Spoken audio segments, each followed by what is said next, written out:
Chicken biryani কি নাম শুনেই জিভে জল আসছে তো? হ্যাঁ, আজ আমি সবার পছন্দের এবং লোভনীয় স্বাদের চিকেন বিরিয়ানি রেসিপি নিয়ে চলে এসেছি আপনাদের সামনে। কিভাবে এটি খুব সহজে এবং কয়েকটি স্টেপ পরপর আমার মতো ফলো করলে আপনারাও বাড়িতে এটি বানিয়ে ফেলতে পারবেন বিনা কোনো ঝামেলা ছাড়াই। আর তারই সাথে আমি আপনাদের বিরিয়ানির সাথে খাবার জন্য রায়তার রেসিপিটাও দেখাবো।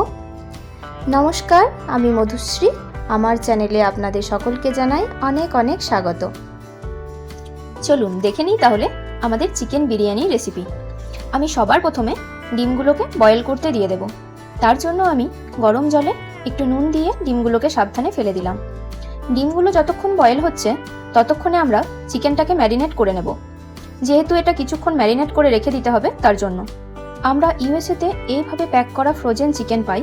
প্যাকেটের গায়ে ডেট দেওয়া থাকে কতদিন ইউজ করা যেতে পারে সেটা দেখেই আমরা নিয়ে আসি। মোটামুটি 1 উইক পর্যন্ত ডেট থাকে সেলের। এটা আমরা লেগের সাইডের পিস, যেমন ব্রেস্ট পিস হয় ওরকম নিয়ে এসেছিলাম। আপনারা চাইলে এটা নর্মাল লেগ পিস দিয়েও করতে পারেন। এরপর চিকেনটাকে একটু বড় বড় পিস করে কাটবো যেহেতু বিরিয়ানির জন্য। তারপর ভালো করে চিকেনটাকে আমরা ধুয়ে নেব।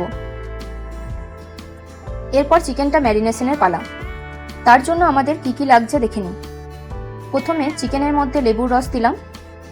এরপর একে একে হলুদ, পরিমাণ মতো নুন, কাশ্মীরি লাল মির্চ, জিরে গুঁড়ো, ধনে গুঁড়ো, মিট মশলা, চিকেন মশলা, বিরিয়ানি মশলা, সর্ষের তেল, একটু ঘি, টক দই, গোলমরিচ গুঁড়ো, আদা রসুন ও কাঁচা লঙ্কার পেস্ট, এই সব কিছু দিয়ে ভালোভাবে চিকেনটাকে ম্যারিনেট করে কিছুক্ষণের জন্য রেখে দেব।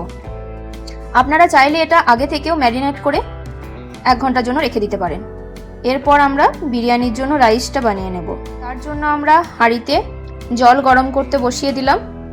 ওই গরম জলে কয়েকটা গোটা গরম মশলা দেব, যেমন একটা তেজপাতা, 1 টুকরো দারচিনি, 5-6টা লবঙ্গ, 4-5টা ছোট এলাচ, পরিমাণ মতো নুন, 1 চামচ ঘি, এই সব কিছু দিয়ে ভালো করে জলটাকে নাড়িয়ে নেব। এরপর জলটা ভালোভাবে ফুটে গেলে আমরা আগে থেকে ভালো করে ধুয়ে রাখা বাসমতি রাইস এই গরম জলে ফেলে দেব। ভাতটা যতক্ষণ হচ্ছে ততক্ষণে আমি বেরেস্তার জন্য পেঁয়াজটা কেটে নেব। ঠিক এইভাবে বেরেস্তার পেঁয়াজটা কেটে নিতে হবে। এবার কুচি করা পেঁয়াজগুলোকে ভালো করে নুন দিয়ে মেখে কিছুক্ষণের জন্য রেখে দিতে হবে। এই নুন দেওয়ার কারণে পেঁয়াজ থেকে এক্সট্রা জলটা বেরিয়ে যায়, এতে করে খুব তাড়াতাড়ি পেঁয়াজটা ভাজা হয়ে যায়। তারপর বিরিয়ানিতে দেবার জন্য আমি 2টো আলুও কেটে নিলাম। এরই মধ্যে আমি একবার ভাতটাও দেখে নেব। যখন দেখব ভাতটা 80% মতো সিদ্ধ হয়ে গেছে তখন ভাতটা নামিয়ে জল ঝরিয়ে নিতে হবে। এরপর আমরা মেন রান্নাটা শুরু করব। তার জন্য আমরা একটা কড়াইতে তেল দিলাম। আমি রান্নাটা সর্ষের তেলেই করেছি। আপনারা চাইলে এটা রিফাইন্ড অয়েল ও ঘি মিক্স করে করতে পারেন। এবার আগে আমরা আলুগুলো পরিমাণ মতো নুন ও হলুদ দিয়ে ভালো করে ভেজে নেব। ওই তেলেই আমরা বেরেস্তার পেঁয়াজগুলো ভেজে নেব। দেখুন, পেঁয়াজ থেকে যে এক্সট্রা জলটা বেরিয়েছিল সেটা আমি হাতে করে চিপে ফেলে দিলাম। তারপর পেঁয়াজগুলো 2 বারে ভেজে নেব। আপনারা একবারেই সবটা দিয়ে দেবেন না, 2 বারে ভেজে নেবেন।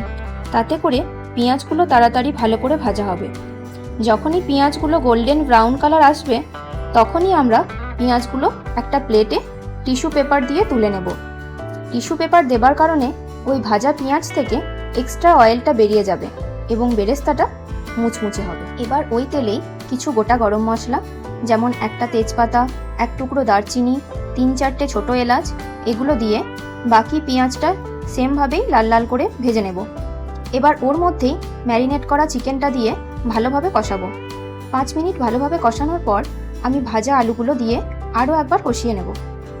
এরপর ঢাকা দিয়ে মাঝে মাঝে নেড়ে নেড়ে চিকেন ও আলুটাকে মোটামুটি 70% মতো কুক করে নিতে হবে। আমি এখানে খুব একটা জলের ব্যবহার করিনি, তবে গ্রেভিটা যেন থাকে সেটা আপনারা খেয়াল রাখবেন। এরই মধ্যে আমরা একটা বাটিতে দুধ নিয়ে ওর মধ্যে 1 ঢাকনা মতো কেওড়া জল এবং 1/2 ঢাকনা মিঠা আতর দিয়ে মিক্স করে নিলাম। মধ্যে আমাদের চিকেন ও আলুটাও কুক হয়ে গেছে। এরপর আমাদের দম দেওয়ার পালা। একটা বড় কড়াইয়ে প্রথমে চিকেনের গ্রেভিটা ভালো মতো দিলাম, দেন সাদা ভাত দিয়ে গ্রেভিটা পুরো কভার করে দিলাম। ওর উপর আলু, ডিম সিদ্ধ, চিকেন একে একে সব কিছু ভাতের ওপর সাজিয়ে দিলাম। অল্প বেরেস্তা ছড়িয়ে দিলাম, একটু বিরিয়ানি মশলা দিলাম। এবার ওই কেওড়া জল ও মিঠা আতর মেশানো দুধটা ভাতের ওপর ছিটিয়ে দেব, আর একটু ঘি দিয়ে দিলাম। এবার এর উপর আরেকবার সাদা ভাত দিয়ে কভার করে দিলাম। ওই ভাতের উপর সেমভাবেই আবার একবার আলু, ডিম সিদ্ধ, চিকেন, বেরেস্তা, চিকেনের গ্রেভি, কেওড়া জল, মিঠা আতর মেশানো দুধ ও ঘি এই সব কিছু দিয়ে আরও একবার একটা লেয়ার করলাম। দেন ওটাকে আর একবার ভাত দিয়ে ভালো করে কভার করে দিলাম। এর উপর একটা অ্যালুমিনিয়াম ফয়েল পেপার দিয়ে কড়াইয়ের মুখটা ভালো করে ঢেকে দেব। ওর উপর কড়াইয়ের ঢাকনা দিয়ে মুখটা বন্ধ করে দেব। তারপর ওই কড়াইটা 20 মিনিটের জন্য লো ফ্লেমে গ্যাসের ওপর রেখে দেব। দম দেওয়া হচ্ছে ততক্ষণে আমি রায়তাটা বানিয়ে নেব। তার জন্য আমি একটা প্লেটে শসা কুচি, পেঁয়াজ কুচি, কাঁচা লঙ্কা কুচি করে রাখলাম। তারপর একটা বাটিতে ওই শসা, পেঁয়াজ, লঙ্কা কুচির মধ্যে দই দিয়ে তার সাথে পরিমাণ মতো নুন ও চিনি দিয়ে মিক্স করে নিলাম। আমাদের রায়তা রেডি। এবার আমরা 20 মিনিট পর গ্যাসের ফ্লেমটাকে বন্ধ করে আরও 5-10 মিনিট ওইভাবে রেখে দেব গ্যাসের ওপর। 5-10 মিনিট পর এবার আমরা কড়াইয়ের ঢাকনা খুলে ফয়েল পেপারটা সরালাম। আমাদের বিরিয়ানি একদম রেডি। দেখুন, আমি সাইড থেকে তুলে দেখাচ্ছি, রাইসটা একদম ঝরঝরে আছে আর খুব সুন্দর একটা বিরিয়ানির স্মেল আসছে। তো আমি সাইড থেকে কেটে কেটে প্লেটে সার্ভ করলাম। দেখুন কত সুন্দর লাগছে। যেমন সুন্দর দেখতে লাগছে ততটাই ভালো খেতেও হয়েছিল। আপনারাও ঠিক এইভাবে আমার মতো স্টেপ বাই স্টেপ ফলো করে বাড়িতে বানিয়ে দেখবেন, আর তারপর খেয়ে কমেন্টে জানাবেন কেমন হয়েছিল। রেসিপিটি ভালো লাগলে অবশ্যই একটি লাইক করবেন। আমার চ্যানেলে নতুন বন্ধু হয়ে থাকলে চ্যানেলটি সাবস্ক্রাইব করে পাশে থাকার অনুরোধ রইল, আর তারই পাশে থাকা বেল আইকনটি প্রেস করে দেবেন যাতে করে আমি নতুন ভিডিও দিলে সেটা আপনাদের কাছে খুব তাড়াতাড়ি পৌঁছে যায়। দেখা হচ্ছে আবার পরের ভিডিওতে নতুন আরেকটি রেসিপির সাথে। সবাই ভালো থাকবেন। ধন্যবাদ।